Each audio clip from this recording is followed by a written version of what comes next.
नमस्कार किसान भाइयों, आज बात करने वाले हम फूल गोभी के बारे में। क्योंकि पत्ता गोभी की एक वीडियो में बना चुका हूँ पहले। फूल गोभी की इसलिए क्योंकि अभी ये सही समय है फूल गोभी की खेती के लिए।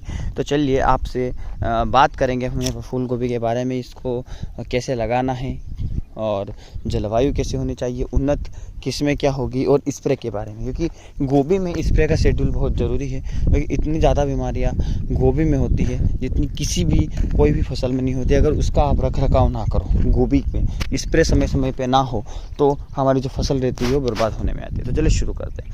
जलवायु का अगर हम बात करें तो मैंने बता चुका हूँ कि 15 से 20 डिग्री सेल्सियस में करना चाहिए, जो अर्ली सुबह का जो हमारा है। बाकी दिन में तो गर्मी रहती है, लेकिन सुबह की अगर बात करूँ ठंडक उसको ज़रूरी ही है। और अभी की बात कर रहे हैं तो जलवायु तो आप समझ गए होंगे। उन्नत किस्मों की तरह अगर हम देखें तो 3 तरह की उन्नत किस्म, अगेती, मध्यम वर्गीय और पिछेती।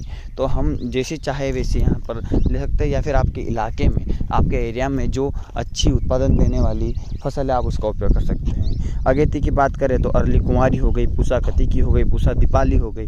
मध्यम की बात करें तो पन शुभ्रा, पूसा शुभ्रा ऐसे। और पिछेती में पूसा स्नोबॉल 1, पूसा स्नोबॉल 2 और स्नोबॉल 1-6 ये हो जाएगी। अब भूमि और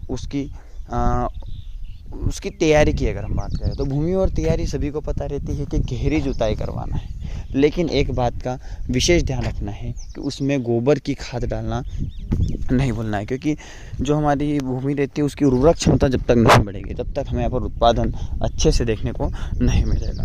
अब हम बात कर लेते हैं बीज की, क्योंकि इसमें सबसे ज़्यादा लोग कंफ्यूज हो जाते हैं कि कितना बीज हमें 1 एकड़ के हिसाब से डालना है। तो चलिए बता देता हूँ आपको। अगेती किस्मों की बात करें हम यहाँ पर तो 600 से 700 ग्राम।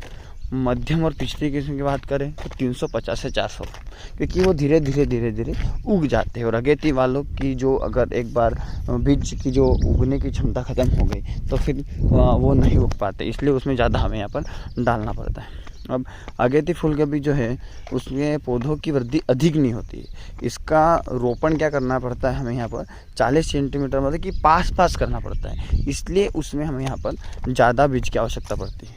अब सिंचाई की अगर हम बात करें तो 10 से या 15 दिन के अंतराल में आवश्यकता के अनुसार हमें यहाँ पर सिंचाई करते रहना चाहिए। और हो सके ग्रीष्म ऋतु की अगर हम बात करें तो 5 से 7 दिनों में।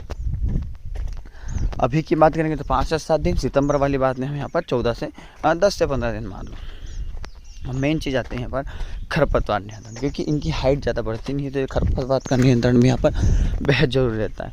तो खरपतवार नियंत्रण करने के लिए हमें यहाँ पर क्या करना है कि मैंने एक आयुर्वेदिक दवाई बताई, जिसकी लिंक मैंने डिस्क्रिप्शन में डाल दिया। पहले तो उसका उपयोग करिएगा। दूसरा, आप कोई सा भी आपके इधर पिप्रोनिल हो गया या और कोई सा भी खरपतवार नियंत्रण हो गया उसका उपयोग कर सकते हैं, जो गोभी को नुकसान ना करे। और निंदाई गुड़ाई भी हमें यहाँ पर करवाते रहना है।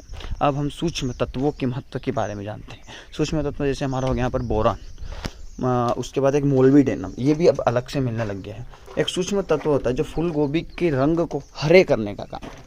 मोल्बिडेनम इतना अच्छा सब्सटेंस रहता है, ऐसा अच्छा सूक्ष्म तत्व रहता है जो उसके हरित्व को बढ़ाता है, इसलिए मोल्बिडेनम को अलग से डालना है, बोरोन को डालना है।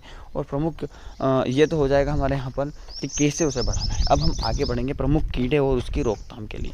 कीड़ों की अगर हम बात करें यहाँ पर तो फूल गोभी में मुख्य रूप से लाही हो गया, गोभी की मक्खी हो गई और हीरक पृष्ठ की हो गया, तंबाकू की सुंडी हो गई, इनका ही प्रकोप सबसे ज़्यादा हमें यहाँ पर देखने को मिलता है। तो कीड़ों को हमें जैसे ही उसका आक्रमण शुरू होता है, शुरुआती तौर पर हमें क्या करना है कि इंडोसल्फान, नूवाक्रान, रोगार हो गई, थायोडान हो गया, या फिर किसी का भी इनमें से आप कीटनाशक का उपयोग 1.5 मिलीलीटर पानी की दर से घोल बनाकर आवश्यकता के अनुसार छिड़काव कर सकते हैं। और बार बार हमें इसका छिड़काव करवाना, तब जाकर कहीं ना कहीं यह कंट्रोल होता है, क्योंकि बहुत ज़्यादा नुकसान हमें यहाँ पर देखने को मिलता है। इतनी मेहनत के बाद कहीं ना कहीं हमें यहाँ पर गोभी में रिजल्ट देखने को मिलता है, उत्पादन देखने को मिलता है।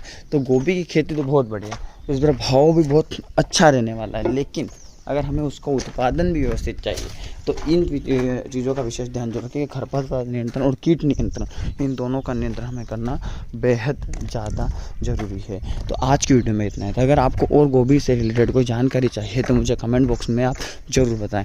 मिलते हैं अगली वीडियो में। जय जवान।